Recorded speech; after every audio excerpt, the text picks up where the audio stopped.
Africa Mission. Toi, il est comme nous. Oui, c'est bon. C'est bon? Oui.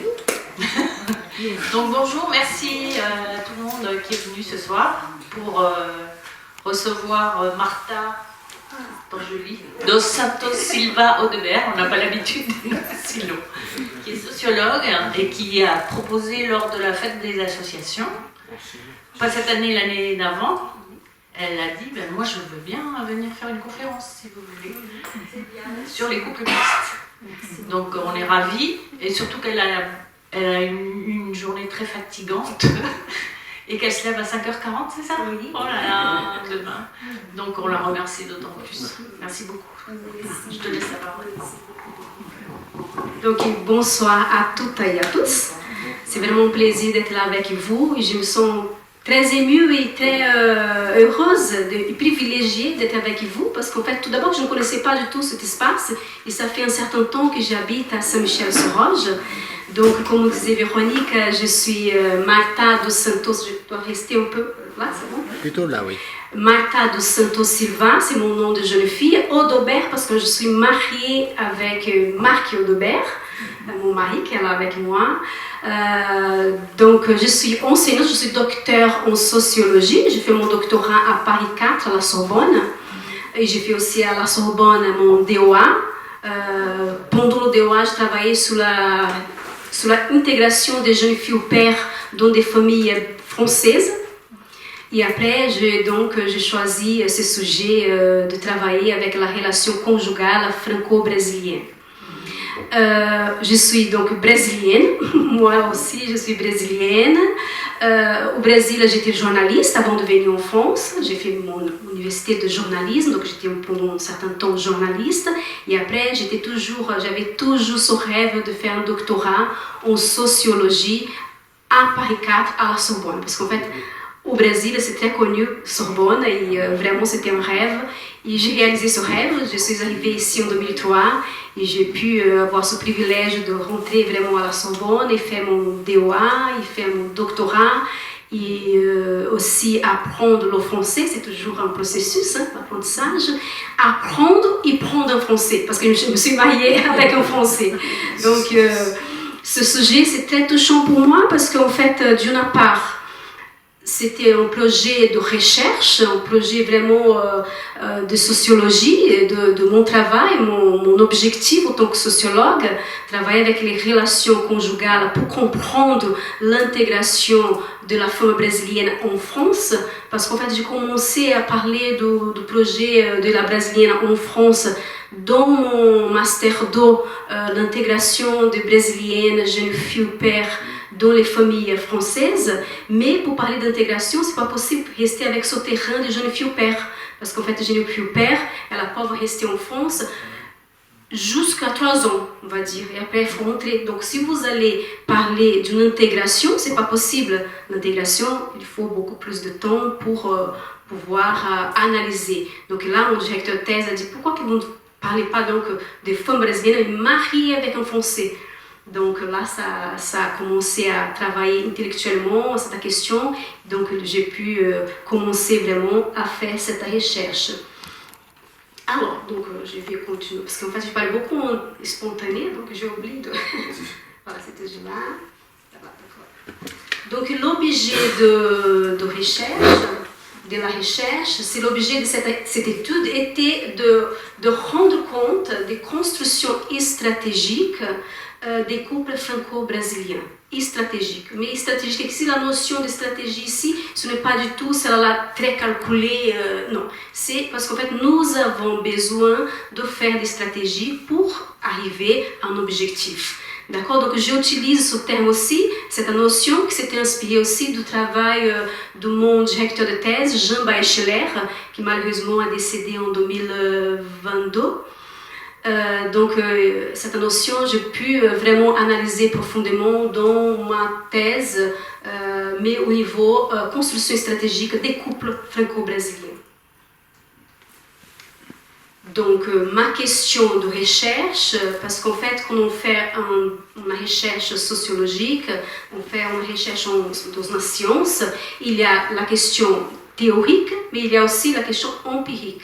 Donc, tout d'abord, une des choses que je suis enseignante de méthodologie à l'université, donc j'explique toujours à mes étudiants qu'il faut toujours bien construire la question de départ, la première question qu'on fait pour aller sur le terrain, poser le terrain. Donc il faut d'abord tout lire sur la littérature de ce terrain-là, de ce sujet que nous voulons travailler, et faire aussi de recherche empirique. Donc dans ma recherche, c'était vraiment dès le départ cette préoccupation intellectuelle, quels sont les problèmes qui se posent à un couple dans leur vie conjugale, sociale et familiale, du fait qu'il est formé par une femme brésilienne et un homme français. Donc c'est ma question. Donc pour travailler avec les couples franco-brésiliens, évidemment, comme c'est un travail sociologique, bien sûr que j'essaie de mettre dans un langage beaucoup plus accessible à tous, mais dans la sociologie, il faut définir les notions. Donc nous savons déjà, vous savez aussi, que la notion de mixité, on écoute partout, mixité. Donc même mes collègues, selon l'étude de Beata Colette, Claudine Philippe et Gabriela Varro, j'ai bien parlé de Beata Colette parce qu'en fait c'est quelqu'un de très important dans ma vie, c'est elle qui était mon professeur de sociologie, surtout de méthodologie. J'avais le directeur et j'avais Beata qui malheureusement aussi est décédée, très jeune. Donc, elle a fait un grand travail sur les couples mixtes. Donc, Beata, Claudine Philippe et Gabriela Varro, elles ont examiné profondément cette notion et elles ont pu voir des différents types de mixité en différents domaines. Donc, on sait qu'il y a la mixité sexuelle au travail. Je pense que c'est très connu, on voit bien dans les débats. La parité en politique. D'accord, on peut utiliser aussi ce terme, la mixité sociale dans l'espace résidentiel aussi. La mixité filles et garçons à l'école, c'est très connu, on travaille beaucoup. Moi, je suis enseignante dans une université de sciences de l'éducation, donc on travaille beaucoup avec le sujet, et ça c'est un sujet qu'on discute beaucoup. Et la mixité socioculturelle dans le couple. Donc je pense, non, je suis sûre que mon sujet rentre beaucoup plus dans ce domaine-là, et la mixité socioculturelle dans le couple. Donc, comme disait Gabriela Varro, et je m'approche beaucoup de l'étude de Gabriela Varro, parce qu'en fait, c'est là que j'étais inspirée aussi, parce que Gabriela Varro, une grande sociologue aussi, qui a fait un grand travail sur les femmes transplantées, donc j'utilise aussi la notion de transplantée, mais dans la mixité, elle va dire l'étude du cheminement qui part du vivre séparé pour aller vers le vivre ensemble. Donc ça c'est déjà une phrase qui peut nous faire réfléchir, d'accord, au niveau de la relation conjugale mixte. C'est vraiment l'étude du cheminement qui part du vivre séparé pour aller vers le vivre ensemble. Donc mon intérêt avec la question de mixité culturelle dans le couple franco-brésilien. Donc, dans notre recherche, nous comprenons par le terme mixte, ou couple mixte, on va dire, que les facteurs distants, la langue, c'est ça qu'on va trouver des mixtes dans ce couple-là en particulier, c'est la langue, la culture, la nationalité entre l'homme et la femme du couple font référence à une dimension collective dotée d'une signification pour l'individu. C'est-à-dire que chaque couple, chaque individu, chaque conjoint, il a sa culture, il a sa langue, sa nationalité. Donc c'est là vraiment mixte, la relation culturelle, d'accord? Donc le couple franco-brésilien porte entre ces facteurs du mixte le stéréotype. Ça c'est une notion très importante parce qu'en fait c'est vraiment cette notion que je vais mobiliser pour essayer de comprendre qu'est-ce que ça peut nous faire apprendre sur la construction des relations conjugales. C'est le stéréotype de la femme brésilienne en Europe. Et la femme transplantée, c'est aussi une notion qui j'étais inspirée par le travail de Gabriela Varro, comme je vous ai expliqué. Donc, mixité, le stéréotype et la femme transplantée. Donc, mon inspiration, par exemple, si je dois commencer à expliquer la question de la femme transplantée, parce qu'en fait, c'est le modèle de transplantation de cette femme qui va nous faire comprendre, analyser la construction conjugale et familiale du couple. Mais d'abord, c'est la femme qui part de son pays pour vivre dans un autre pays. Donc la femme transplantée. D'accord? Donc j'ai appelé transplantée, inspirée du travail de Gabriela Varro.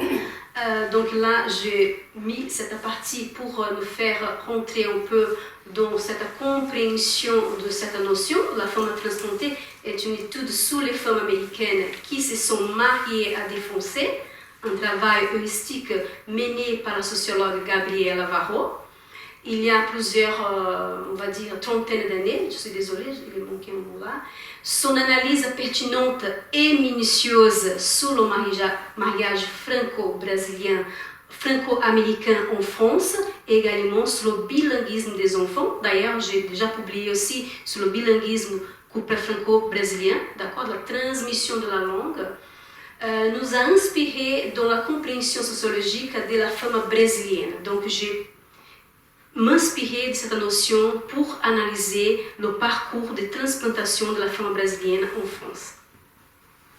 Donc, j'ai dit d'autres choses là, mais c'est déjà bien. Donc, cet ouvrage de Gabriela Varro nous incite à analyser également le parcours de la femme brésilienne en tant qu'individu transplanté de son pays d'origine en France et par conséquent à comprendre à travers les expériences la manifestation des particularités idiosyncrasiques, c'est le caractère propre de l'individu, face au contact interculturel au niveau des problèmes rencontrés et des stratégies élaborées. En revanche, dans notre travail, nous ne nous limiterons pas au niveau de l'épanouissement personnel, puisque nous nous intéressons également à la recherche menée par l'individu, comme c'est le cas pour les femmes brésiliennes, en faveur de la réussite de la relation conjugale. C'est-à-dire que dans le travail de Gabriela Varro, elle a travaillé sur focalisé vraiment sur la transplantation de la femme. Mais mon travail, moi, j'ai été vraiment intéressée pour la transplantation, pour le couple et pour la famille.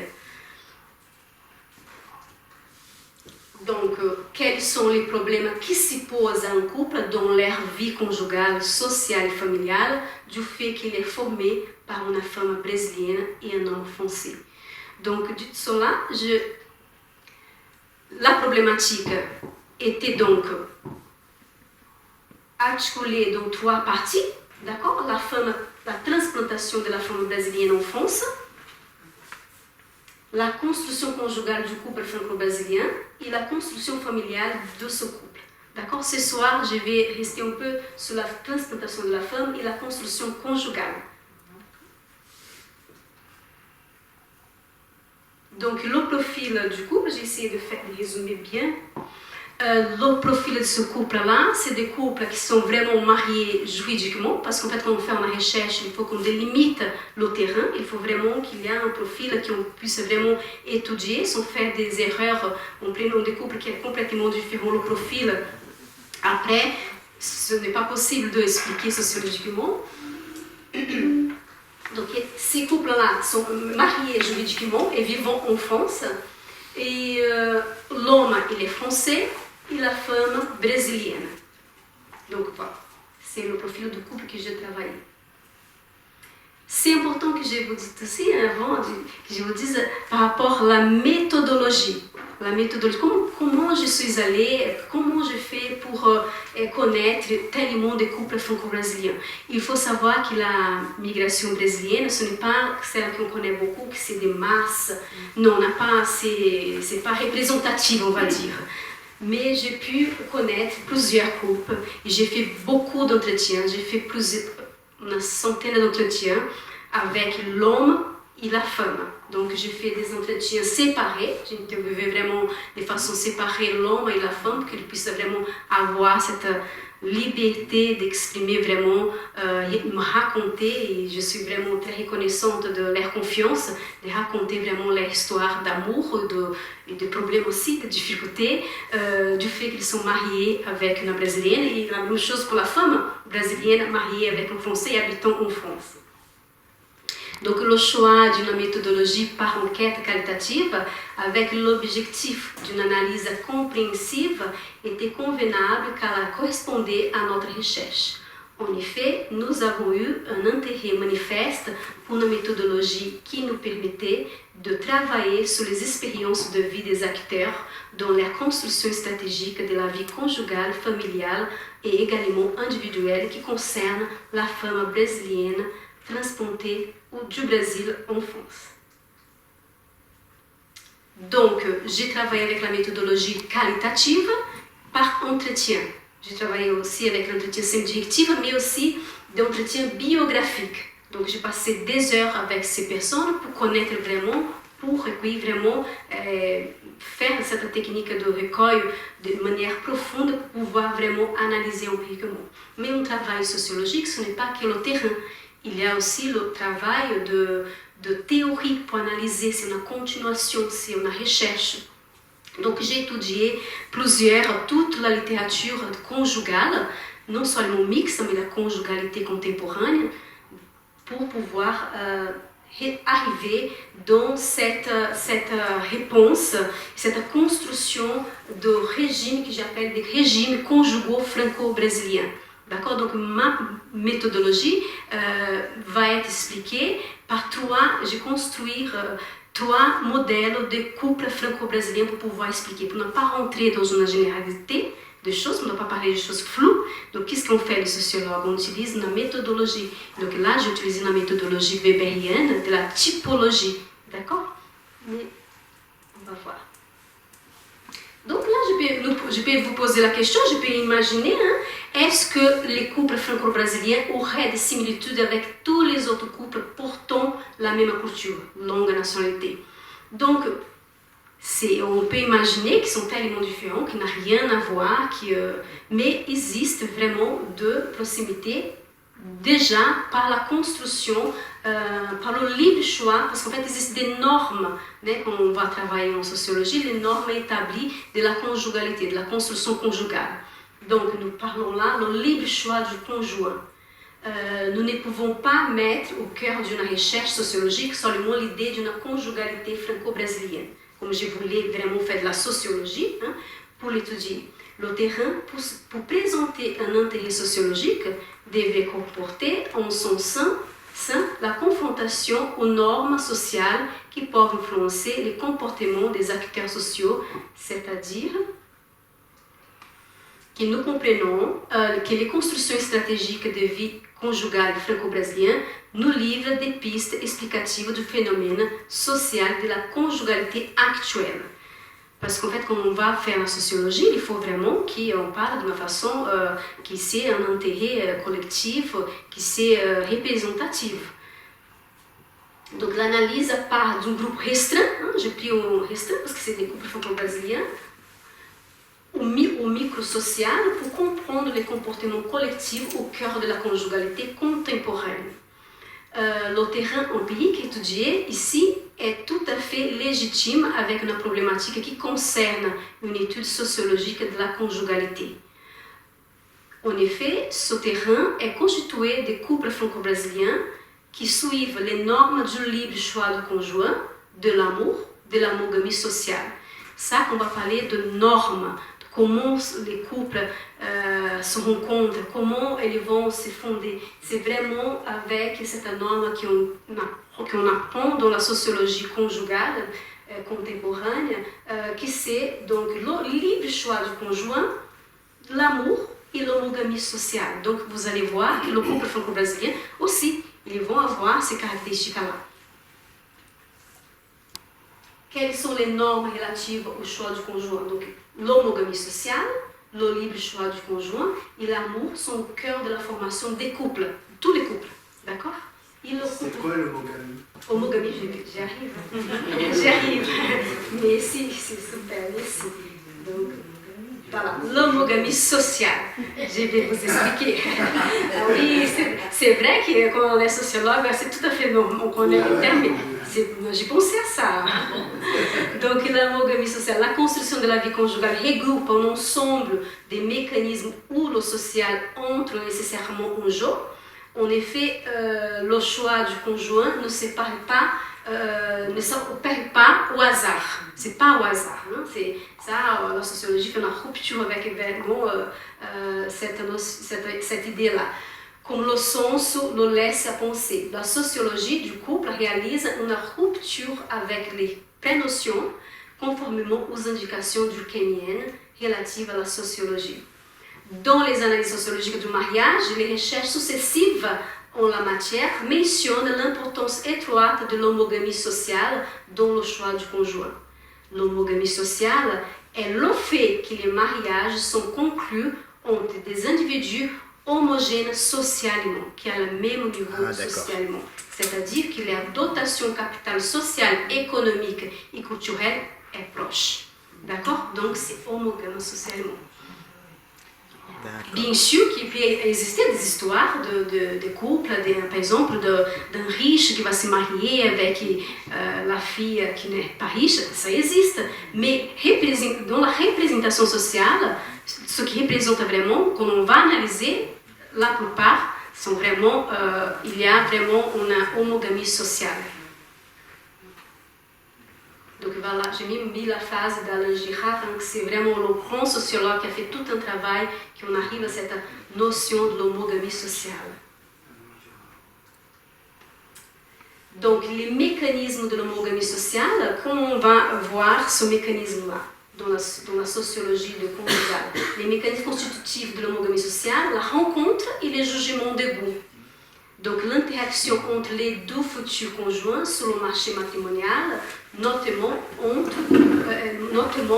jeu de procédés. Donc c'est le cadre de la rencontre, d'accord? Parce qu'en fait on fréquente les mêmes lieux, les gens du même. Si on fréquente beaucoup les musées, vous allez rencontrer des personnes qui vont apprécier aussi les musées. Donc si vous fréquentez moi, j'ai rencontré mon mari à l'université, donc tous les deux sociologues. Donc, le cadre de la rencontre et la mise en œuvre de jugement de goût. Or, ces deux aspects sont ceux qui permettent d'évaluer le mode de construction de l'homogamie sociale selon l'analyse menée par Michel Bozon. C'est un autre sociologue aussi. D'accord? Et donc là, vraiment la sociologie, vraiment du couple, tout couple, vraiment, ce n'est pas, on n'est pas en train de parler de mix là, hein. Mais le couple franco-brésilien, nous allons voir qu'ils suivent cette norme-là. C'est le libre choix du conjoint, personne n'a obligé d'être marié. Eles dão une proximité. Si on regarde le tableau, que malheureusement je n'ai pas porté, mais le tableau au niveau CSP, hein, do cadre de catégorie socio-professionnelle des couples franco-brésiliens, on va voir que c'est proche. D'accord? Il fait donc prendre en compte l'ensemble des médiations concrètes par lesquelles les individus situés avec précision dans le monde social entrent en contact les uns avec les autres, s'évitent ou se fréquentent, se classent et se jugent et finalement fixent leur choix. Il y a tout un processus là, d'accord? Donc là, pour que vous puissiez comprendre un peu cette notion d'homogamie, et que je voudrais vous dire aussi que les couples franco-brésiliens rentrent dans cette norme-là. Alors, pour rentrer vraiment, pour voir qu'est-ce que ça donnait, cette rencontre de couples franco-brésiliens, j'ai préparé, non, ça c'est un tableau vraiment explicatif, c'est un peu petit, mais que ça me permet aussi de voir un peu. Donc voilà, j'ai interviewé ces couples, plusieurs, et pour expliquer sociologiquement, j'ai dû mobiliser une méthodologie explicative, compréhensive, weberienne. Donc là, j'ai construit 3 modèles de vie conjugale des femmes transplantées et de familles aussi, couple franco-brésilien, pour pouvoir expliquer et pour qu'on puisse voir les enjeux par rapport au stéréotype de la femme, comme je vous ai dit, et la transplantation. Donc, les régimes, j'ai appelé de régime. D'accord? J'ai utilisé aussi cette notion de régime qui est aussi inspirée de travail aussi, des travaux de mon directeur de thèse, Jean Beichler. Donc là, je voudrais vous expliquer régime de conjugalité. Donc j'avais construit pour expliquer régime mixte, le régime brésilien, régime francisant. J'ai appelé mixte et brésilien brésiliens et francisons pour donner, donc, pour illustrer un peu comment ça va jouer la relation, la question de la culture de la femme et la transplantation de la femme dans la construction conjugale. Donc le couple, par exemple le régime mixte, on va commencer par le régime brésilien, c'est plus facile pour après. Le régime brésilien, l'actualisation, c'est-à-dire l'actualisation culturelle de la personne qui doit apprendre la culture du pays réceptif, va être déterminant par la culture brésilienne. C'est-à-dire que cette femme brésilienne, la femme transplantée du régime brésilien, la culture brésilienne est au centre de sa vie. On peut penser, on peut imaginer les femmes brésiliennes qui n'avaient pas du tout envie de venir en France, ne rêvaient pas de tout ça, mais tout d'un coup, son mari était au Brésil, ils se sont rencontrés, et elle est venue, mais comme le mari est déjà bien là en France, il a déjà sa profession, sa vie, donc elle se dit, ok, par amour, je vais me marier, je vais rester en France, mais le processus d'intégration, d'adaptation, ce n'est pas évident, donc elle va essayer de faire tout par rapport à toutes les choses qui puissent lui donner cette mémoire affective, on va dire, cette envie d'être au Brésil. C'est-à-dire qu'elle va essayer de faire son groupe d'amis avec des Brésiliennes, elle va parler vraiment que le portugais, que le brésilien, comme on disait en France, hein, dans sa maison. Normalement, ceux qui s'approchent aussi, l'homme français, il parle déjà le portugais, donc ça donne un peu plus de liberté pour la femme de garder sa langue. Elle a un peu du mal à cette intégration. On peut penser au couple, aux femmes brésiliennes, au début de leur intégration en France. Au début, les 3 premières années, on voit bien que c'est les plus difficiles quand vous êtes vraiment dans un pays nouveau. L'apprentissage de la langue, vous avez quitté votre famille, vraiment tout le cadre de sécurité émotionnelle, même professionnelle. Hein.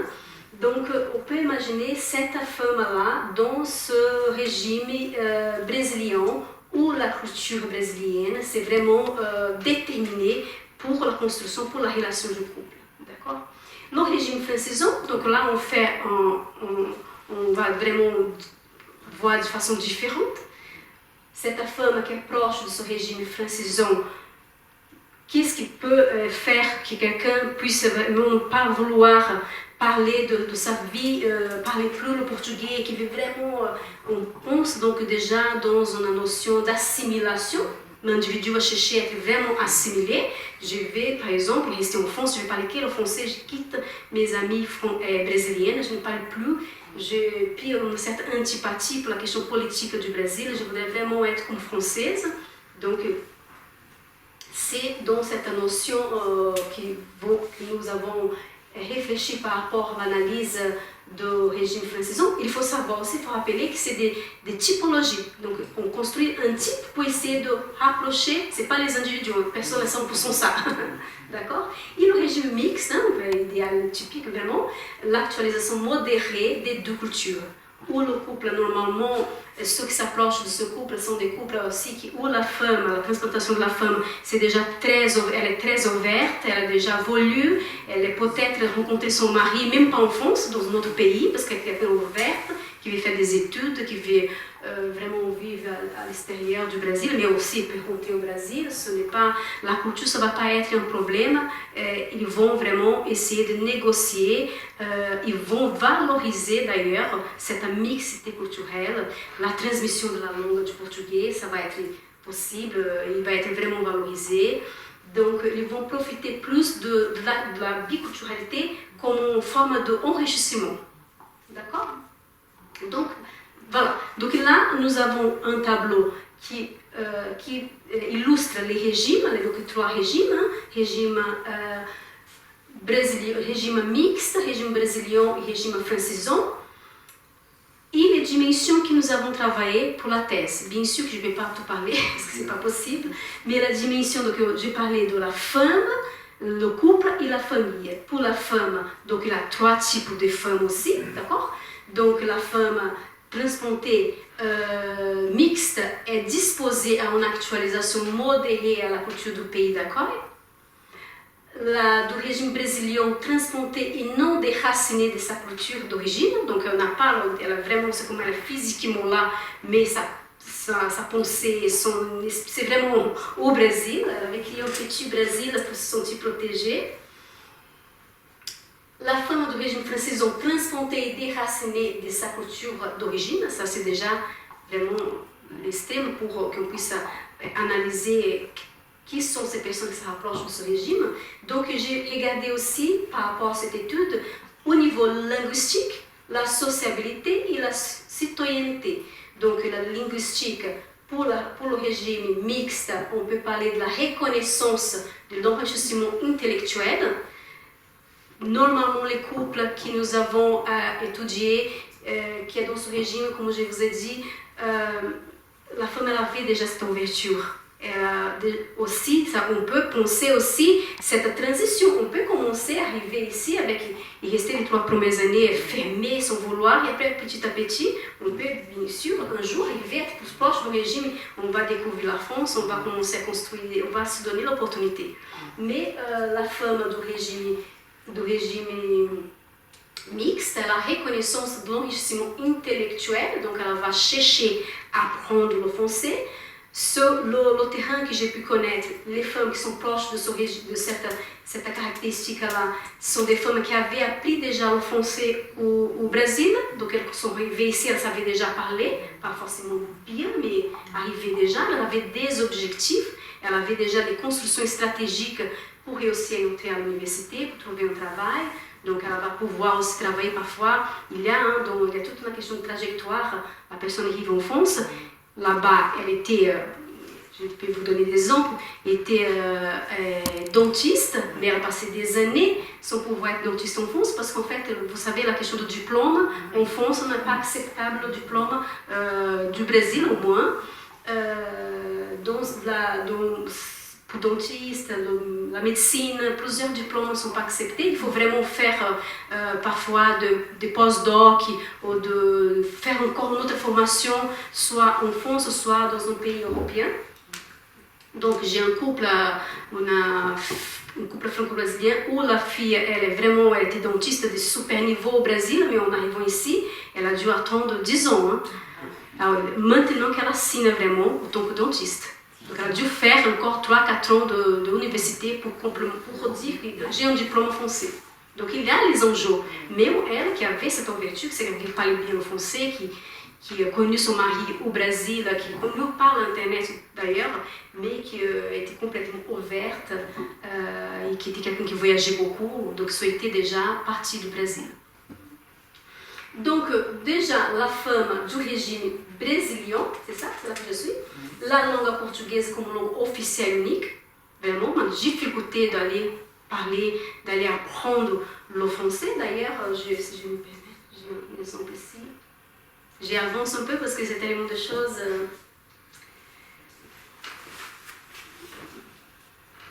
Voilà, donc j'ai mis cet extrait pour illustrer un peu de cette personne qui a difficulté de se lancer dans cette intégration un peu plus ouverte à la culture. Donc là, j'avais demandé, avait vu des difficultés du fait que vous ne parlez pas très bien le français. Oui, je n'ai eu, surtout quand je suis venue pour connaître sa famille.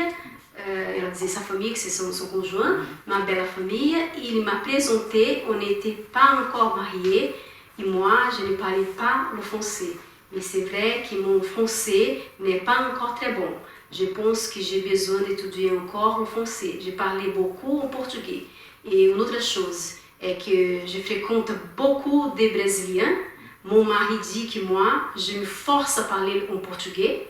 Je rencontre des amies brésiliennes et je vais beaucoup dans les endroits où il y a des Brésiliens. Donc là, c'est un petit exemple pour vous voir, oui, c'est une phase encore proche du régime brésilien. Le portugais, c'est vraiment très, très important pour la personne. Je voudrais avancer, je voudrais revenir. Ah oui, c'est ça. Donc, et le régime, déjà la femme du régime francisant, c'est déjà quelqu'un qui va faire du tout pour apprendre vraiment l'engagement, pour apprendre la langue française. Il faut bien penser aussi que n'importe quel régime qu'on s'approche, on va avoir des difficultés. Ce n'est pas automatique. Ce n'est pas du jour au lendemain qu'on va apprendre la langue. Donc, cette femme qui veut vraiment quitter sa culture, qui veut vraiment faire l'assimilation du français, ça peut aussi, elle aussi va avoir des problèmes. N'importe quel régime, on va analyser, on va détecter des difficultés au début de leur vraiment vie en France. D'accord? Donc après, j'ai observé aussi des sociabilités de couple, donc le régime mixte, hein, disposé à connaître la nouvelle société. C'est vraiment le régime brésilien. L'entretien de l'attachement à la culture d'origine, c'est toujours en recherche de fréquenter les associations brésiliennes, des petits groupes brésiliens. Et pour le régime francisant, l'attachement indéniable à la culture du pays d'accueil. Donc ça, c'est une modalité aussi de mon analyse. Et la question de la citoyenneté, d'accord? L'acquisition de la nationalité française pour la participation à la vie publique et professionnelle. Les femmes proches du régime mixte voient cette importance, qu'elle avait aussi voté, elle avait aussi participé de la vie publique, mais aussi ça peut aussi pour la vie professionnelle, en sachant que actuellement, par exemple, moi j'ai pas encore ma nationalité française, parce qu'en fait j'ai demandé et après j'ai oublié d'envoyer un document, mais j'ai toujours eu vraiment mon document de 10 ans, donc j'ai le droit ici de donner les cours. J'ai un contrat de travail, je travaille comme tout le monde, je vis comme tout le monde, je suis enseignante à l'université, un contrat de travail, j'ai le droit de passer au concours aussi pour devenir professeur. Donc la relation diplomatique du Brésil avec la France, c'est vraiment assez intéressante, n'a pas forcément... Après, il y a la question, comme je vous ai dit, par rapport aux diplômes, qu'effectivement il y a encore cette difficulté, cette barrière pour certains diplômes, mais sinon, mais à l'époque, c'était encore important pour ces femmes qui est du régime mixte, vraiment de avoir la nationalité pour se sentir beaucoup plus à l'aise pour se lancer dans leur travail. Ça dépend du métier.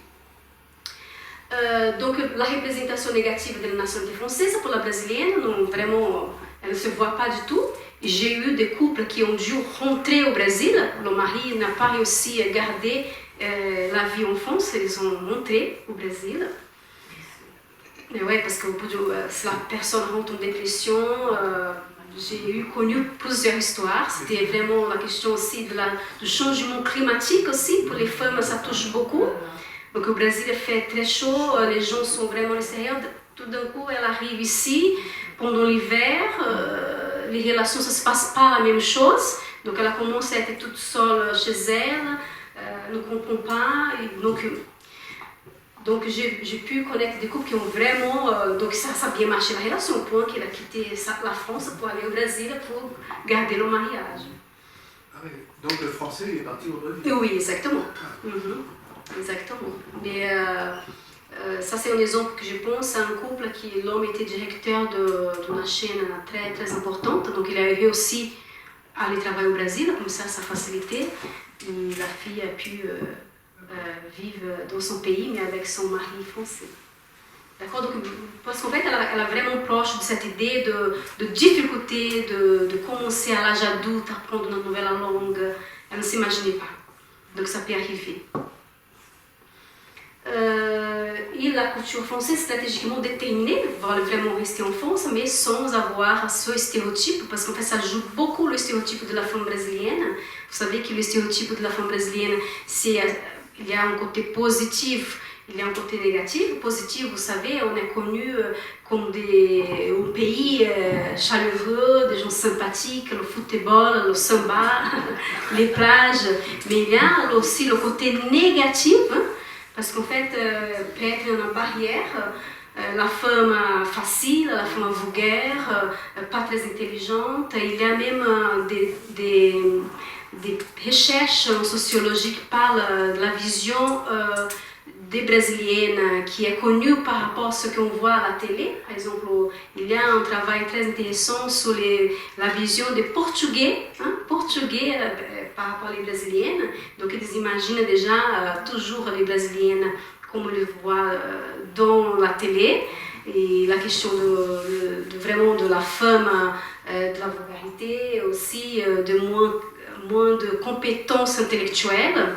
Et aussi parce qu'en fait, plusieurs histoires aussi racontent, et on voit beaucoup la femme brésilienne en tant que femme de ménage aussi, qui n'a pas de niveau social assez élevé. Donc, ils ont gardé cette image.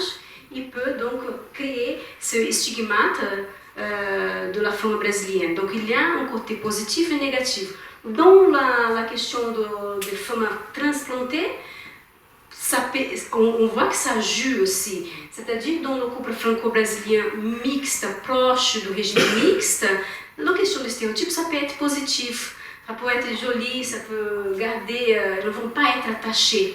C'est-à-dire qu'elles ne vont pas être attachées à cette vision, elles ne vont pas non plus créer des stéréotypes non plus du pays qu'elles sont. Déjà, à la femme brésilienne, proche du régime brésilien, elle va garder aussi, elle va voir aussi le pays d'accueil avec un regard très stéréotypé. Bon, peut créer cette image que l'autre n'est pas sympathique, qu'elle ne va jamais réussir à rencontrer un groupe d'amis. Donc, le stéréotype, il peut jouer d'une façon très forte. Donc, toutes les études sociologiques, surtout quand on parle de stéréotypes, stigmatisation, le stigmate, ça peut être vraiment comme une barrière et une construction de discrimination vers les gens. Mais la personne qui est en train d'être discriminée, elle peut aussi créer des idées aussi stéréotypées et se fermer et ne pas donner l'opportunité de connaître les autres. D'accord? Et donc, le couple, la relation conjugale, j'ai étudié par rapport à la socialisation et la profession.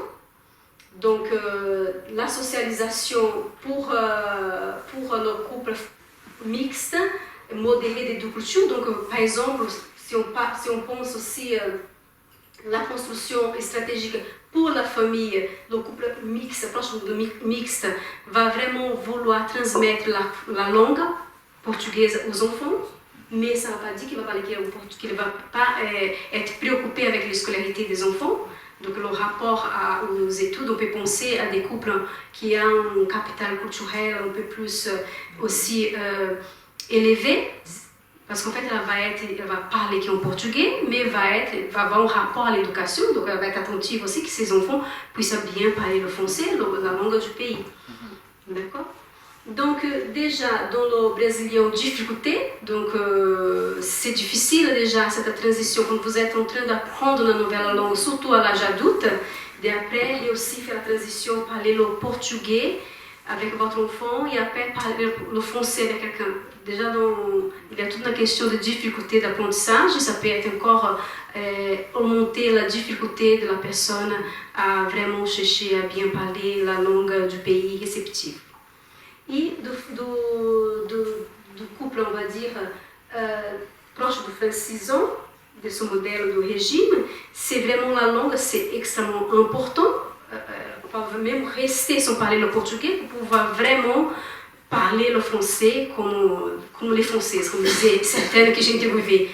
Je voudrais parler comme les Françaises, avec un accent. Et là, la difficulté, c'est clair. Parce qu'en fait, aujourd'hui, on ne peut pas ignorer la trajectoire, l'histoire. Donc, tôt ou tard, les gens vont savoir qu'on n'est pas française. On ne peut pas cacher tout. Donc, au niveau de la famille, je parle de la place de la femme au milieu de la famille. Donc, comme elle est transplantée, c'est vrai que la migration, la trajectoire, ça peut arriver au déclassement professionnel. Donc, c'est-à-dire que même que j'étais journaliste au Brésil, en rentrant ici, je ne veux pas... Oui, ça peut exister, des couples qui vont venir déjà pour le travail, mais qui est déjà en contrat. Mais normalement, il y a un temps de construction de ce parcours, apprendre la langue et essayer de trouver un travail. Le régime, la femme du régime mixte, elle va être même ouverte à apprendre un autre métier pour pouvoir être dans la société et apprendre à parler bien, à connaître les gens. Déjà, la femme du brésilien, si elle trouve un travail dans une association brésilienne, c'est encore mieux. Mais sinon, elle ne va pas avoir vraiment ce courage d'aller vers les gens qui ne parlent pas le portugais pour travailler. Le francisant veut vraiment être intégré, il va chercher vraiment trouver sa profession. Surtout, une ambiance qu'elle peut vraiment se sentir moins stéréotypée. Donc, le stéréotype, ça crée vraiment un problème dans son imaginaire. D'accord? Donc, les 3 types que je vous ai présentés, ça va autant? Vous pouvez dire. Donc, il y a 3 régimes conjugaux, comme je vous ai expliqué, comme nous avons travaillé dans notre terrain, nous a conduit à formuler 3 formes de construction conjugale que nous nommons des régimes conjugaux. On peut convenir d'appeler régime les modes de dispositifs et des procédures appropriées au traitement des problèmes et des solutions et stratégies, les mises en œuvre des moyens procurés par les régimes au service de la résolution. Donc, je m'inspirais de cette notion par rapport au travail de mon directeur de thèse, Jean Beichler. D'accord? Donc, là, le régime mixte, comme je vous expliqué, le régime brésilien et le régime francisant. Donc, j'ai dit, comme je vous ai expliqué, chaque régime porte le nom qui illustre l'option de vie culturelle dont les individus peuvent être le plus proches pour construire leur vie individuelle, conjugale et familiale, sans y correspondre strictement le modèle étant théorique et non pas l'image de la stricte réalité empirique. Comme je vous ai expliqué, c'est une typologie, donc personne n'est 100% comme ça. C'est simplement pour qu'on puisse détecter la construction en mobilisant le sens de la culture dans le couple. D'accord? Donc, comme je vous ai avancé un peu, la forme du régime mixte, l'enjeu du stéréotype non déterministe, ça ne va pas être déterminant, elle ne va pas utiliser son stéréotype comme une façon de se dire non, vont me dire que je suis comme ça, ils ne vont pas créer non plus, d'accord? Ils vont être ouverts pour connaître l'autre, d'accord? Donc, le régime mixte, qu'est-ce qu'on peut dire aussi? Le couple du régime, la réinterprétation des singularités en termes d'apparence physique et des comportements est au cœur de la démarche stratégique de la conjugalité, c'est-à-dire qu'ils vont trouver quelque part ça enrichissant, d'accord? On ne va pas voir les choses négatives. En effet, les conjoints associent leurs particularités à un enrichissement, à une pluralité qui leur serait profitable.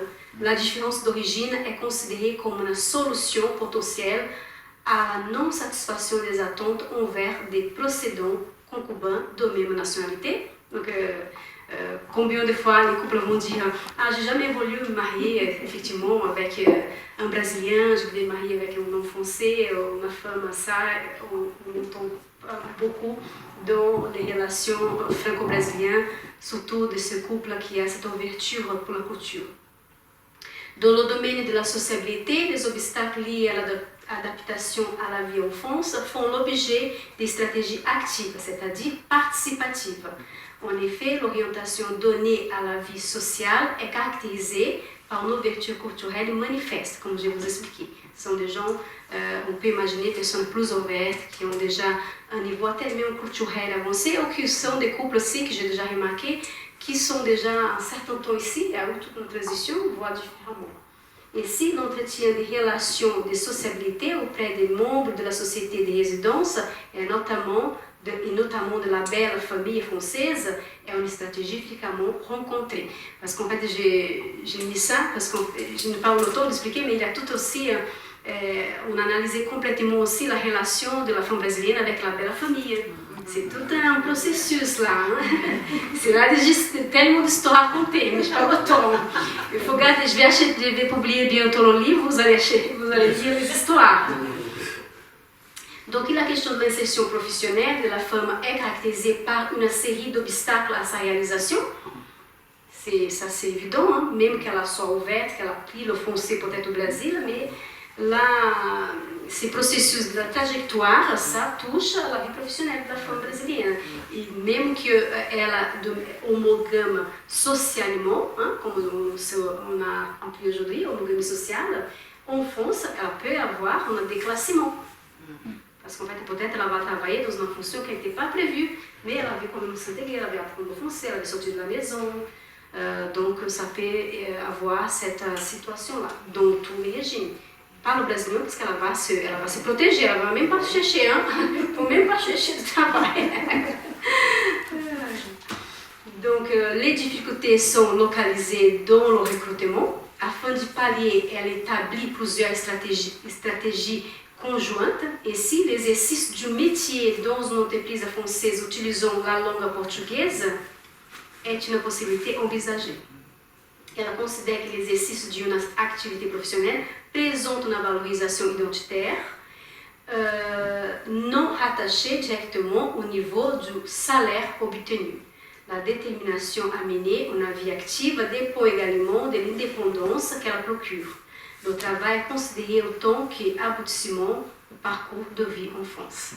Donc ça, c'est la femme qui a cette vision. Je voudrais m'intégrer, je ne voudrais pas quitter ma culture, je voudrais simplement d'être épanouie, de vivre bien avec mon mari.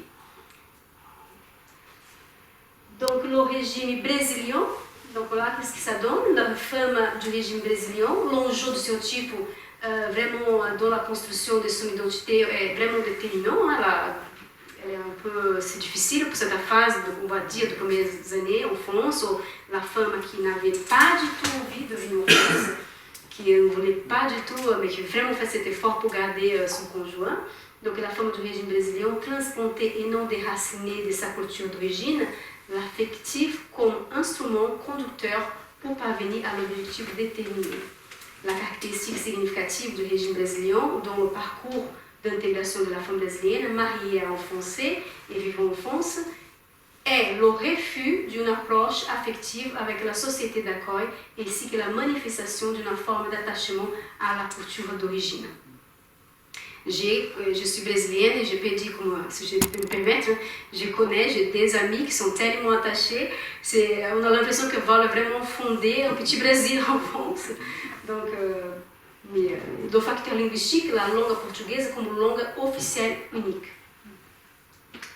Bien sûr qu'il y a aussi, si l'individu va rencontrer des personnes qui vont être vraiment très négatives aussi par rapport à sa culture, ça peut vraiment être une barrière, que la personne va avoir du mal à apprendre, surtout si elle commence à apprendre la langue dans un âge adulte. C'est déjà pas, comme mes enfants parlent très bien le français. Et je dis toujours comme ça, et c'est dommage que je commençais à apprendre avant vous, hein. Vous n'avez pas dit quand je commençais. Donc à l'âge adulte, il y a beaucoup de facteurs qui peuvent être vraiment impliqués et qu'il y a des enjeux vraiment de l'apprentissage de la langue.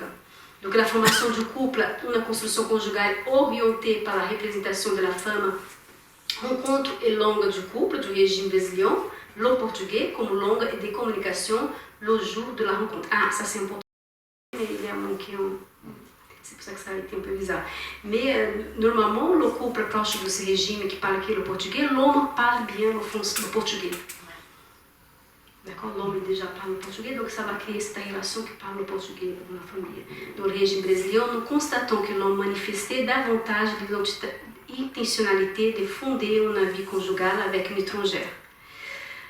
En revanche, la femme de ce régime, possédant effectivement des caractéristiques de la femme transplantée, n'avait pas nécessairement une disposition et l'intention de se marier avec un étranger. Ce n'était pas dans ce projet. Elle est venue en France uniquement en raison du mariage où nous constatons ces difficultés plus intenses pour s'adapter et s'intégrer.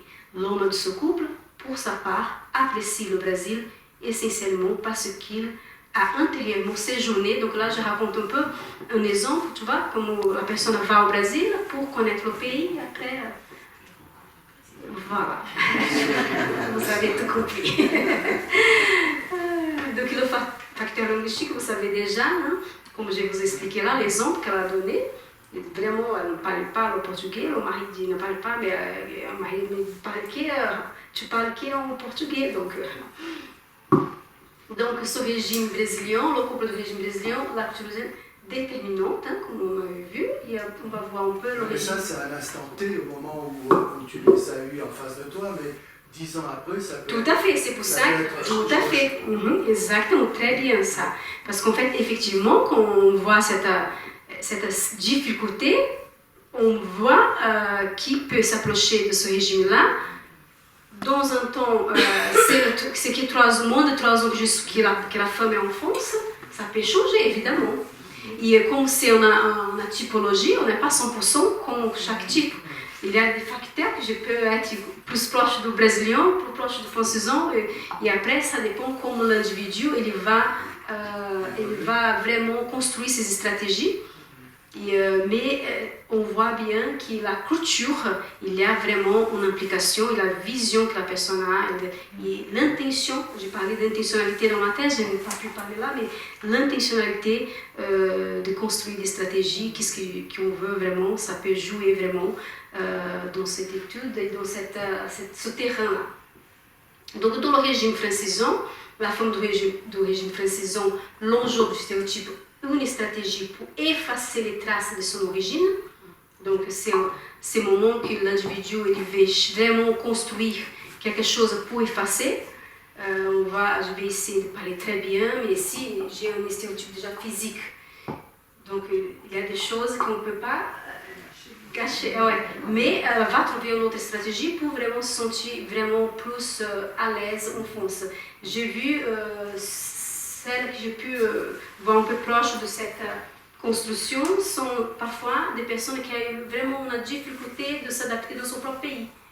Là, arrive l'individu, je ne me trouve pas du tout, je ne suis pas du tout dans cette culture, je ne suis pas d'accord avec la politique. J'ai interviewé une femme brésilienne qui était vraiment engagée dans la politique au Brésil, mais qui était tellement révoltée, et quand elle est arrivée en France, elle s'identifiait beaucoup avec la façon et avec la culture et la façon que les gens développent la sociabilité. Donc ce sont des gens qui s'identifient et qui vraiment s'attachent d'un point de vue, mais va avoir des difficultés aussi, parce que tous les processus d'adaptation, il y a ce processus-là, il y a des difficultés. Donc la femme de ce régime se caractérise par sa volonté de s'intégrer entièrement à la société française. Elle n'est pas simplement mariée à un Français et occupe un poste dans une entreprise française. Elle a également adhéré aux normes, aux manières culturelles de cette nouvelle société. Nous pouvons dire que la femme qui relève du régime francisant serait plutôt celle qui était déjà en France et spontanément pour une réussite professionnelle ou une autre raison, étant présent en France avec une ouverture, un sentiment d'appartenance à ce pays pour diverses raisons. Donc, nous qualifions la femme transplantée, elle est déracinée. Elle s'est éloignée vraiment de sa culture, car cette femme n'a pas uniquement changé de pays, mais elle s'est également déracinée de sa culture, comme je pense que c'était un petit... Voilà, ça c'est important aussi, comme je viens de dire aussi, la question du refus à l'égard de sa propre société d'origine. D'accord? Donc la femme francisante peut développer un sentiment de refus à l'égard de sa propre société d'origine. Cela signifie que certaines femmes qui adhèrent à ce régime d'intégration ne se percevaient pas comme étant intégrées au Brésil. Donc elles ne se sont même pas à l'aise dans son propre pays. Donc ça peut être aussi une stratégie d'être plus épanouie dans une autre culture. Au niveau du couple, le couple du régime francisant, dans la vie conjugale, la mobilité géographique est davantage réalisée par la femme. Cette approche, on va voir plutôt qu'elle a vraiment voulu sortir de son pays, elle est déjà prête à ça. L'homme en raison du projet d'intentionnalité de vie en France qu'elle a élaboré. Cette solution apportée à la possibilité même de la rencontre s'accompagne d'interrogations pour poursuivre la vie commune entamée sur le sol français. Donc, je pense que c'est important, l'existence d'une inégalité entre les membres du couple suscite une difficulté si elle est directement rattachée par autrui à la mixité. Donc, elle ne veut pas qu'il soit vu comme pas des choses mixtes, elle veut vraiment simplement un couple comme j'ai vu, je n'ai pas mis là, mais dans l'entretien, la personne disait je ne voudrais pas être connue comme couple mixte, je voudrais simplement être connue comme couple, moi et mon mari, c'est pas question de mixte, tu vois, tout ce qui pourrait rappeler sa culture, ça l'a énervé, quoi. Elle voulait simplement être connue. Donc, un aspect décisif dans le parcours de vie de ces femmes est de parvenir à surmonter les difficultés présentes par l'intégration sur le marché du travail français.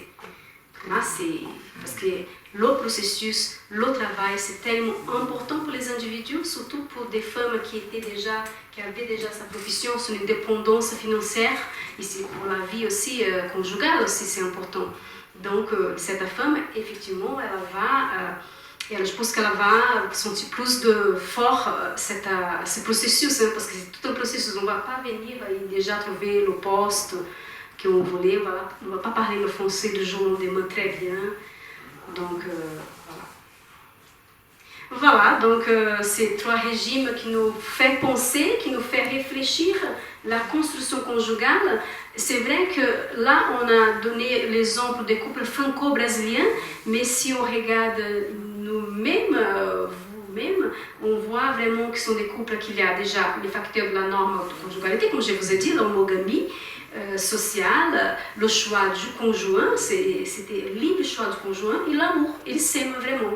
Donc nous qui sommes ici à Saint-Michel-sur-Orge, ici on a vu vraiment qu'il y a beaucoup de mixité dans tous les sens, tout le domaine social aussi, mais aussi culturel. Donc ça peut nous inspirer à réfléchir et commencer aussi à peut-être, c'est pas la sociologie, mais c'est plutôt de réfléchir et pouvoir avoir des relations beaucoup plus saines, agréables dans une ville, en sachant qu'on est tous un peu mixtes quelque part.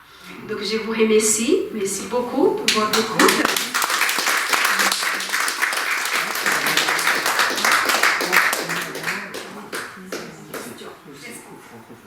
Oui, j'ai une question là.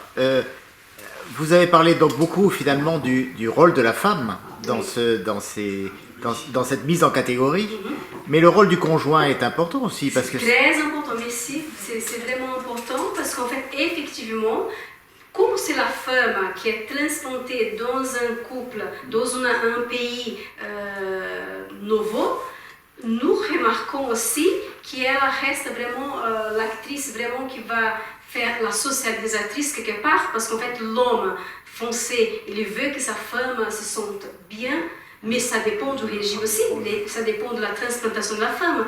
Par exemple, la femme proche du régime mixte, elle est ouverte, elle va avoir sa participation, il va laisser vraiment plus libre, elle va faire des choses, elle va essayer de travailler, elle va vivre.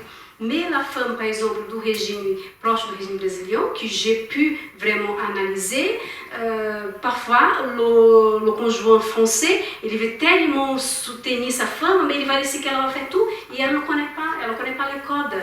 Donc ça peut aussi, je me souviens de l'entretien que j'ai fait avec une brésilienne, et elle disait, mais tu as déjà remarqué, je vais au marché, ils ne vendent pas de, comment ça s'appelle, j'ai oublié le nom torchon. Je peux les dire, comment on ne vend pas de torchon? À l'époque, je disais, mais comment? Mais elle ne connaissait pas.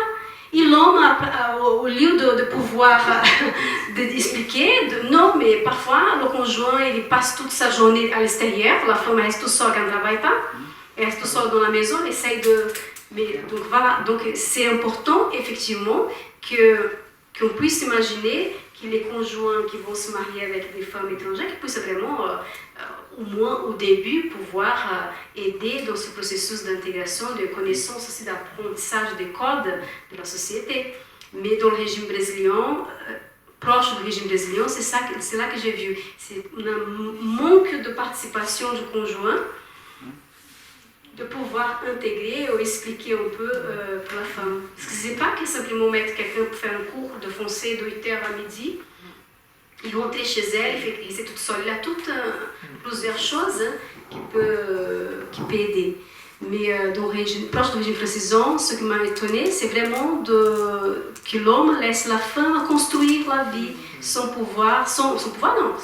s'intéresser à nous donner des pistes. Hein. Attention là. Je pense que non, ici aussi, on vend des torchons, on fait ça, oui, en France on fait ça aussi. Il y a aussi une question que les couples que j'ai pu interviewer, tous font partie du milieu social favorisé supérieur, ne sont pas des migrations de masse qui est venue pour le travail, c'est pas du tout ça. Ils sont venus pour le mariage, pour les études.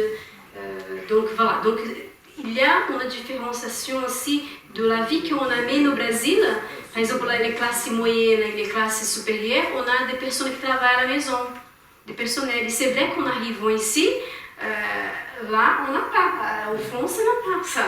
Donc ça peut vraiment être un facteur d'impacter encore, de diminuer l'envie de la femme brésilienne. Et elle va sentir un peu,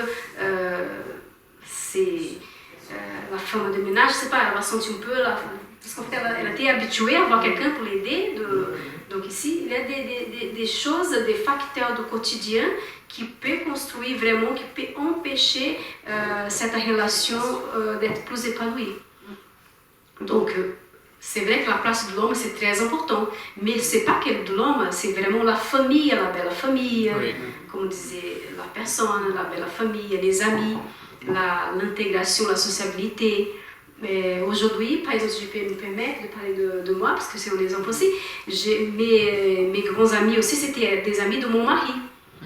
Donc, je sais qu'il y a la meilleure amie de mon mari, après, est devenue ma super amie. Donc, parce qu'en fait, on s'est donné l'opportunité de m'amener pour connaître ses amis, j'étais bien.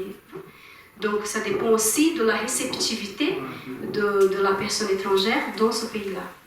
Oui, et est-ce que votre mari a pris aussi vos amis brésiliens comme... Ah oui.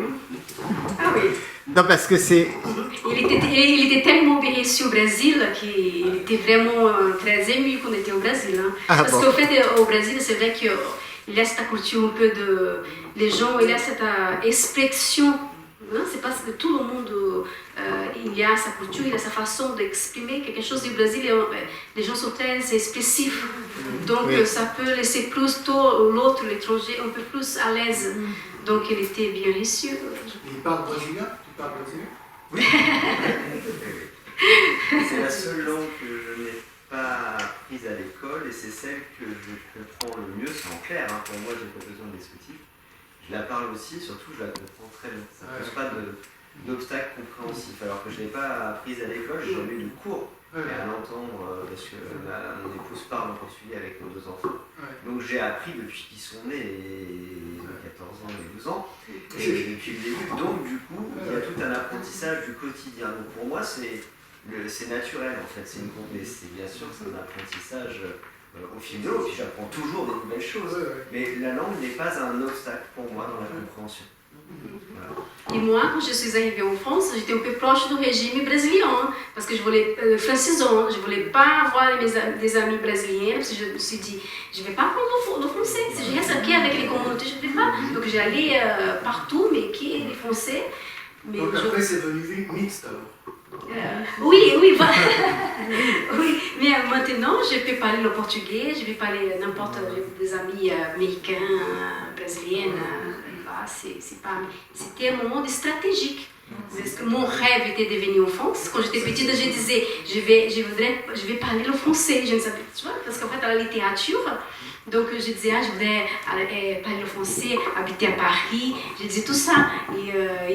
Donc, j'étais avec cette idée dans ma tête, dans mon cœur. Et j'ai fait toutes les choses pour arriver vraiment en France et faire mon doctorat. Excusez-moi, j'avais juste une petite question. En fait, par rapport à vos différentes typologies, c'est d'une part les différents entretiens que vous allez mener, vous et puis d'autres personnes qui ont pu... Mais c'était moi, hein, parce qu'en fait, je parle toujours le mot. Non, mais parce que c'est le doctorat. Oui, voilà, qui ont pu définir ces différentes typologies. En fait, moi je pensais que... la personne qui quitte le Brésil, il y a plusieurs types. Il y a celle qui rencontre son mari au Brésil et qui vit en France et quelquefois, bien évidemment, il est portugais. Donc en fait c'est facile, c'est-à-dire que c'est beaucoup plus facile parce que quand elle va venir en France, il va y avoir des échanges. Et puis il y a aussi le fait que vous nous avez expliqué mixité, le régime plus français que plus brésilien, mais la personne qui a cette envie, cette ambition de travailler, quel que soit son métier, il faut absolument qu'elle ait le français, qu'elle connaisse le français. Tout à fait, c'est Moi, pour ça que c'est... je prends juste un simple exemple. Moi, j'ai ma coiffeuse, elle est brésilienne. Elle a rencontré son mari portugais au Brésil. Elle est venue ici. Donc, le souci qu'elle a eu, bon, évidemment, elle est loin de sa famille.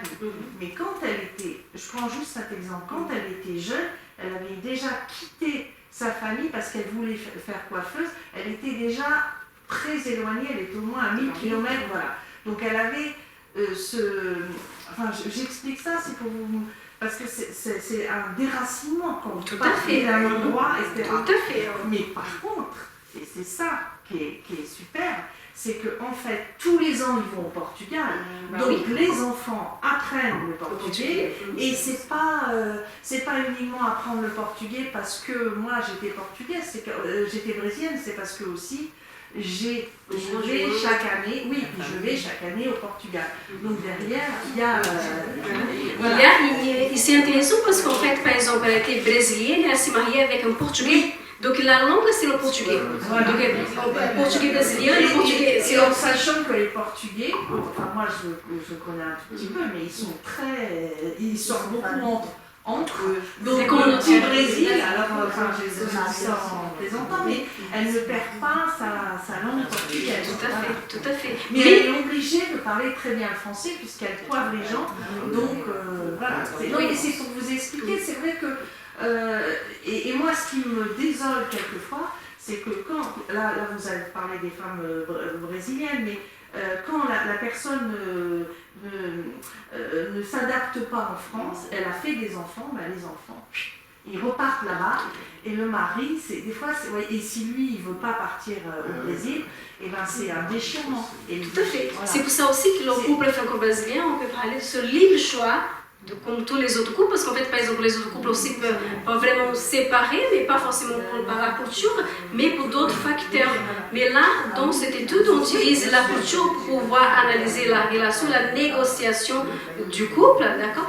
Donc, par exemple, la femme qui vous avez donné des exemples, tous les deux parlent la même langue, donc ça peut, comme on travaille avec la question aussi d'intégration des enfants issus de l'immigration à l'école, un des facteurs qui a beaucoup parlé, la difficulté, c'est vraiment le rapport à la langue du pays, parce qu'en fait, les parents à la maison ne parlent pas la langue du pays, donc ils vont parler qui est l'autre langue, et à l'école, les enfants vont avoir un peu de difficultés. Cependant, un facteur que c'est très important de pouvoir analyser, c'est le rapport à l'éducation que le couple va voir. Exactement. Donc nous avons analysé dans la sociologie d'intégration, de l'école, des inégalités, qu'on parle des inégalités scolaires, la question du rapport à l'éducation et du capital culturel, économique, social des parents, ça joue énormément. C'est les trois capitaux issus de l'étude de Pierre Bourdieu qu'on peut comprendre un peu ce processus des inégalités scolaires des enfants issus de familles immigrées. Donc nos rapports à l'éducation, même que les parents parlent que le portugais, mais les parents sont vraiment, on va dire, sympathisants, la culture, ils veulent vraiment l'ascension des enfants, vont s'engager, mais dans la maison, ils ne parlent pas la langue dominante, on va dire. Donc ils s'ajustent. Et souvent, cette femme-là dont vous me parlez, là, eh ben, elle reste chez elle, elle ne travaille pas. Donc en fait, effectivement, la seule langue qu'elle parle, alors... c'est un modèle, oui, modèle. Et on peut imaginer le début de la vie des femmes étrangères, ça peut servir aussi pour d'autres femmes aussi, qui c'est difficile, qu'il y a d'autres types de facteurs qui va peut-être être moins inspirant pour qu'elle puisse vraiment aller vers apprendre la langue et se sentir plus épanouie. Donc c'est pour ça qu'il y a aussi ces couples franco-brésiliens, et peut être vraiment un exemple aussi de la négociation conjugale des couples tout court. Hein. Tu as beaucoup parlé de culture, mais en fait, tu as parlé de la culture, pour toi, c'était que la langue. Oui, comme je vous expliqué, pour analyser, on doit délimiter, hein, parce qu'on ne peut pas tout parler, on peut pas tout. Mais le mixité que nous avons s'intéressé, c'était vraiment la culture, la nationalité, donc c'est mixte, c'est un couple franco-brésilien, c'est ça la différence, parce qu'en fait, socialement, ils sont proches. Oui, oui. Socialement, ils sont proches. La culture, pour moi, c'est la musique, c'est la Ah oui, voilà, littérature. mais voilà, donc ça rentre aussi dans le goût des personnes aussi. D'accord? Donc, c'est parfois, il y a ces proximités, donc comme tous les couples, hein, d'ailleurs, parfois, si vous aimez peut-être le rock, mais vous allez trouver une femme qui aime plutôt le classique, ça fait partie, elle va négocier, Mais ce qui c'est fondamental, que je pense que c'est très important, c'est le côté linguistique, parce qu'en fait, c'est la langue, c'est un instrument, un facteur premier pour pouvoir vivre avec l'autre. Donc la coutume, la nationalité aussi, dans le sens où pour l'intégration, on va parler d'insertion professionnelle et d'autres choses qu'on a besoin. Donc il y a le stéréotype de la femme qui ça joue beaucoup dans la construction, parce qu'en fait c'est la transplantation, comment elle va jouer avec cette réalité, comment je vais faire avec ce que je suis aujourd'hui. Je suis dans un pays qui ne me connaissent pas, je ne suis pas le passé, je vais le faire. Donc on prend des facteurs comme ça pour analyser cette construction conjugale. Mais ma thèse, j'ai soutenue en 2012. Bientôt va être publié le livre qui est issu de cette thèse. Actuellement, je suis beaucoup intéressée par la sociologie de l'éducation, donc je travaille sur les questions des inégalités scolaires. Aussi, mon post-doctorat, j'ai fait à Sciences Po et j'ai travaillé sur des dispositifs éducatifs d'égalité des chances. Donc, je suis dans un nouveau terrain et en même temps, et j'ai déjà publié aussi, surtout issu de ma thèse, un article que vous pouvez lire, hein, c'est la transmission culturelle, le bilinguisme, vraiment l'intentionnalité de chaque modèle conjugal pour transmettre la langue maternelle aux enfants, la langue maternelle comme langue héritage. C'est un héritage, on transmet à notre enfant et c'est très intéressant. Donc la femme, par exemple, du régime mixte, elle parle en portugais avec son enfant, elle va transmettre non seulement la langue, elle va faire l'enfant connaître aussi son pays, mais elle a un rapport à l'éducation, donc ça ne veut pas dire qu'elle ne va pas parler, qu'elle ne va pas exiger que son enfant, ne va pas suivre son enfant dans la scolarité dans un pays français. Donc il y a tous ces enjeux-là. Est-ce qu'il y a eu des recherches universitaires d'hommes français transplantés au Brésil? Quand j'ai fini ma thèse, j'ai fait cette ouverture de continuation de recherche, parce qu'en fait, moi j'ai écrit 700 pages, hein, c'était 700 pages ma thèse, donc c'est vrai qu'on doit toujours donner une ouverture pour continuer. Pour l'instant, je n'ai pas vu. Il y a plutôt au Brésil, dans les recherches françaises, on a vraiment beaucoup de sociologues qui parlent sur la conjugalité mixte, mais d'autres pays, mais ça va être intéressant aussi pour voir comment s'intègrent les Français au Brésil. J'ai pensé à ça aussi. Moi, je voulais poser une question par rapport aux enfants des couples mixtes. Ah, c'est bien, parce que je n'ai pas eu le temps de parler des enfants. Je n'ai pas eu le temps, mais il y a J'ai beaucoup de connu une couples. famille avec 3 enfants. Bon, c'était pas français brésilien avec n'importe, c'était un couple mixte. Et sur les 3 enfants, il y en a 2 qui ont choisi une culture et le 3e qui a choisi une autre. Ah oui, il y a de tout, hein. Il y a de Donc, tout. il y a bien des choses qui sont innées dans la construction de la personne. Alors qu'ils ont été élevés de la même façon. Ils ont des âges différents, donc les parents évoluent, il y a le contexte du quartier qui évolue aussi. Mais dans la fratrie, ils n'ont pas tous choisi la même culture, entre guillemets. Moi, je pense que moi, j'ai une vision très positive de... Parce que chaque personne est unique, donc elle part là où elle se sent bien. Tout à fait, oui. Ça, c'est enrichissant, hein. Tout à fait. Non, c'est la transmission de la langue. Il y a aussi, c'est-à-dire que dans le régime plus régime brésilien, on voit que c'est pas que la transmission de la langue, mais la fête d'anniversaire. Les femmes vont vouloir faire des fêtes comme on fait au Brésil, qui n'a rien à voir avec la fête d'anniversaire en France. Donc c'est dire qu'au Brésil, on fait vraiment de grandes fêtes. J'ai déjà fait. Hein? On loue vraiment espace dans un hôtel, on fait vraiment l'anniversaire. C'est un événement. Et après, je crois qu'on commence à être d'accord avec les Français. Non, c'est tout. Hein. Les Français de l'argent avec ça. C'est plutôt les adultes qui s'amusent, c'est pas les autres.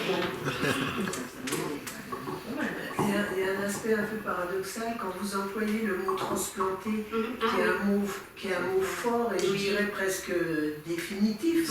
Transplanté, vous imaginez tout à fait. Vraiment, et c'est contradictoire un peu avec la typologie qui dit, vous dites qu'elle peut évoluer. Oui. Et effectivement, si dans 20 ou 30 ans, vous rencontrez les mêmes couples qui vous ont servi à établir cette typologie, j'imagine que les mêmes couples, ils ne seront peut-être pas dans le même... Ah oui, exactement. C'est pour ça que je vais vous expliquer que ça, c'est une méthodologie weberienne, quand on parle d'idéal typique, hein, on construit des types pour pouvoir étudier les facteurs, par exemple les facteurs d'intégration, les facteurs de transmission de la langue. Donc on est obligé, en tant que sociologue, d'utiliser des méthodologies pour ne pas tomber dans la généralité.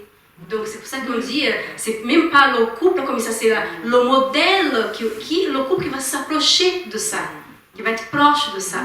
Oui? C'est pas le couple, n'existe pas ce couple-là qui est carré comme ça, par le portugais, qui déteste. Non, c'est pas forcément ça. Ce sont des facteurs qui vont s'approcher et qui mobilisent la culture et la question professionnelle pour comprendre cette construction conjugale. D'accord? Donc c'est bien de m'avoir... Merci beaucoup, parce qu'effectivement, il faut rappeler. Donc la notion de transplanter qui a été inspirée par le travail de Gabriel Varro. Donc là, moi, j'ai dit transplanter raciné, non raciné, pour illustrer cette idée qu'on est en France, mais je suis encore... mon physique, c'est au Brésil encore. Mais ma tête n'est pas forcément en France. C'est pour illustrer cette compréhension sociologique du parcours des femmes brésiliennes en France. C'est quoi ça?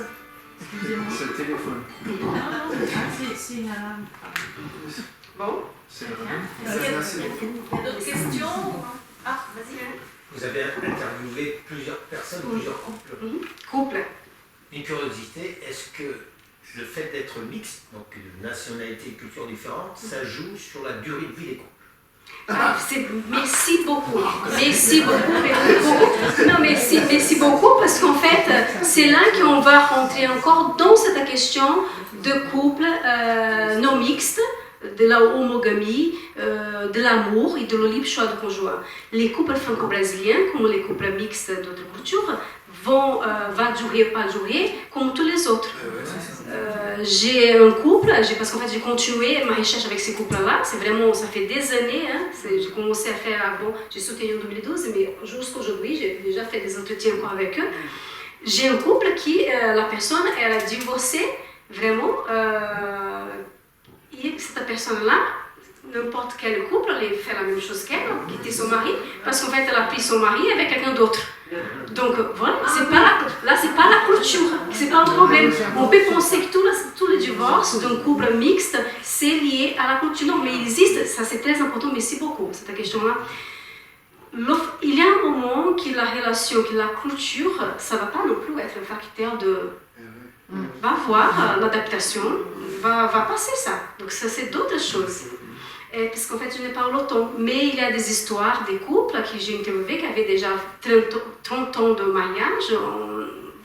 Donc là, ce n'est pas la culture qu'on voyait tout de suite. Il y a des histoires très très fortes. J'ai même un couple qui m'a pu partager quelque chose. C'est-à-dire qu'il avait son époux, sa fiancée qui était portugaise, c'était un homme français, qui avait une petite amie portugaise d'ailleurs, qui était des familles issues de l'immigration portugaise, mais elle parlait le français comme tout le monde, de la même couleur que lui. Et donc, ils sont partis pour faire une promenade en moto, à un accident. Donc, elle était complètement tétraplégique, je ne sais pas si on dit bien ce mot-là. Elle était complètement... oui, elle ne pouvait plus bouger. Paralysé. Donc voilà, donc Louis, il était révolté parce qu'en fait, qu'est-ce qui s'est passé? Il s'est senti tellement coupable, responsable de ça, tellement responsable, donc il voulait donner fin à sa vie. Donc il est parti au Brésil pour réaliser son dernier rêve. De partir au Brésil, il a laissé sa maman avec s'occuper de sa... Oui. Et là, il est rencontré une Brésilienne. Aí como fait? C'est dur ça. C'est dur là, donc il a dit, parce qu'il est allé au Brésil pour vraiment pour réaliser son rêve et après donner fin à sa vie. Et après, il a rencontré quelqu'un, il est tombé amoureux, et amoureux de cette personne, donc elle est venue en France, et elle, cette brésilienne-là, aidait lui à s'occuper de... Ah ouais. Donc là, les différences culturelles, on ne voit pas. C'est d'autres problèmes. C'est autre... Oui, il faut relativiser aussi. Pensez pas que la culture, les différences culturelles, l'action de quelqu'un, ça va être un empêchement pour la relation conjugale. Donc ça dépend, c'est tout relatif. Donc voilà. Bon, merci beaucoup. Merci.